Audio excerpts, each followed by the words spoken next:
All right, well, welcome Sunday night, which means our recycling wrap up since I got to get rid of these bottles by tomorrow morning and make my wife happy. I'm on YouTube over here. I'm trying that out for the first time. I'm on Instagram over here since I'm always figuring this stuff out. Anyway, I had the opportunity today to write up the ESSA Blanc Fumé, which is a really great bottle of, it's a blend of Sauvignon Blanc and Semillon. I waited a long time to get it, thanks to my friend Libby Kagan for getting it for me, and for others who tried to get it to me. I'm sure I'll talk about it on the upcoming podcast that we'll do with our co-host, Rabbi Bernath, this week. I'll highlight that. But I didn't want to not talk about these wines that I tasted. I will probably write them up as well, but before I get rid of the bottles, I just wanted to show them off. So this first bottle we're going to talk about is this Cava. It's a Clos 15. Try to get on camera here. And it's produced by Bodegas Pinord, Spanish Cava. Of course, Cava means it's from Spain. And a little bit about it. I'm getting used to this camera here. Cava is, if you don't know what Cava is, Cava basically, in short, is made in the Champagne method, and the traditional method is another name for it. But it's made in Spain. Champagne is made primarily of Chardonnay, Pinot Noir, and something called Pinot Meunier, which, of course, Shiraz put out as a varietal wine in the last year, and it was fabulous. I loved it. But Cava is going to be made from different grapes. It's going to be made from Spanish grapes that you've probably never heard of. Charolais is one of them. It's actually spelled Xarel-LO.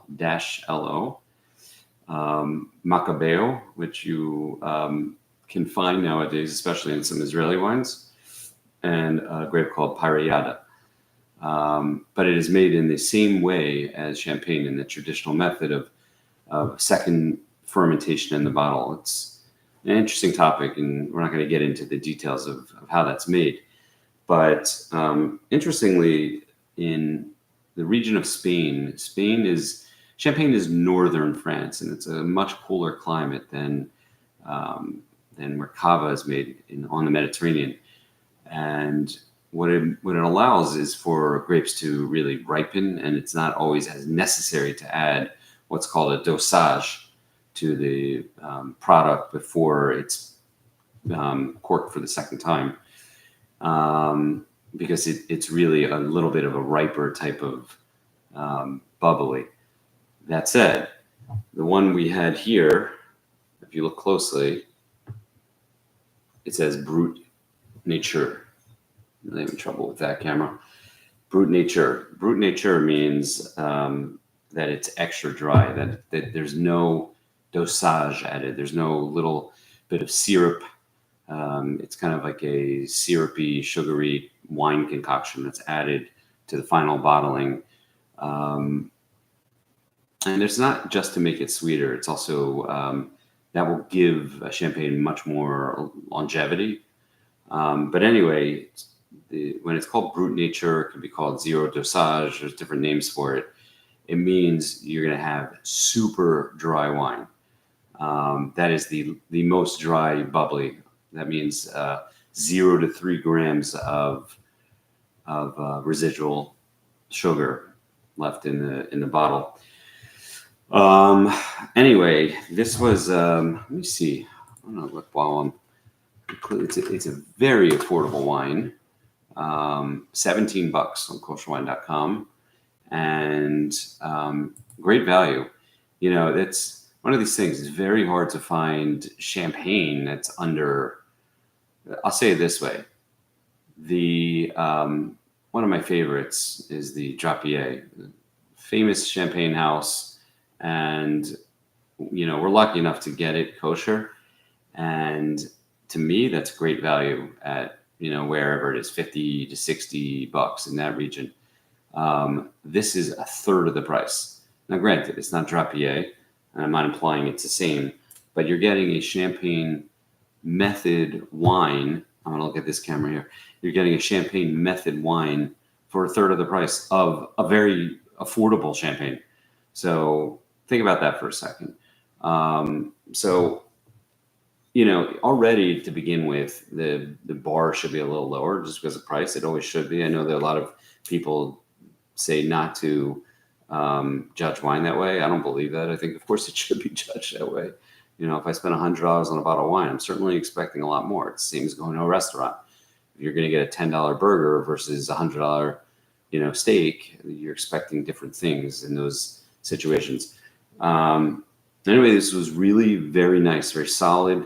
I personally have I would say that Cava is probably my least favorite bubbly because there's a certain bitterness. I was just talking to Gabe Giller about this. He has the same thing that he says about Cava. There's a certain bitterness, which is an interesting thing to me because I typically love bitterness. I love bitterness in beer. I love bitter foods like arugula, something like that. I like that profile in food, but I don't know what it is. But in any case, I still liked it. It had a very the nose was a little more tropical, I thought, than I'm used to in Cava. Citrus, maybe a little almond, some florality.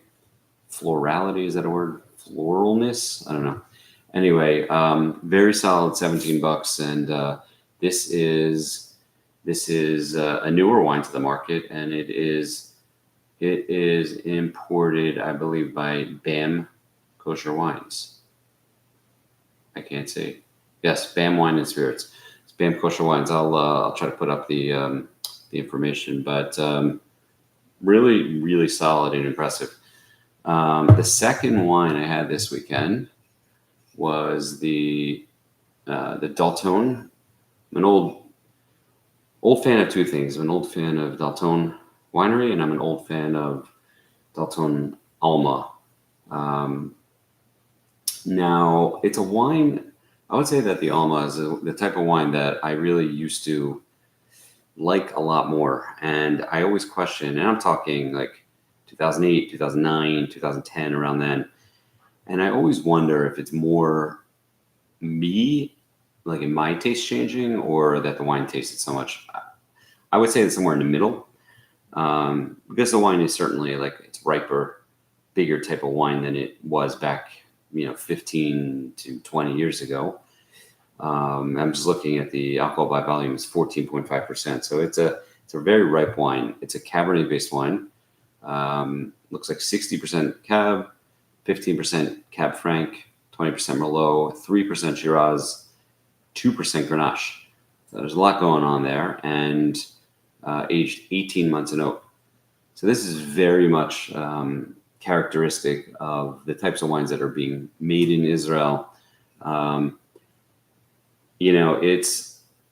It's a good wine, and it's going to be a crowd pleaser for a lot of people. It's not the type of wine I would necessarily choose. I look for something a little more nuanced, I guess is the right word for it. But well-made wine. I thought it was solid, and there are a lot of dishes that I would eat that I would pair this with. Again, just talking to Gabe Giller, who told me he tasted, he had some steak with, and then tasted the Hagafen Pinot Noir, pre-Pinot Noir 2021, and it just clashed. And then he had it another couple hours later, that same wine, and loved it. This is a wine that I would drink with a steak or, fatty burger, something like that, something like chopped liver, something real heavy and fatty, because it will hold up to it, and it will cut through a lot of that, and actually it would become more enjoyable. Anyway, a nice enough wine. Interestingly, as with a lot of Dalton, this is not a bushel, which is, let's look up the price on this. I don't want to guess.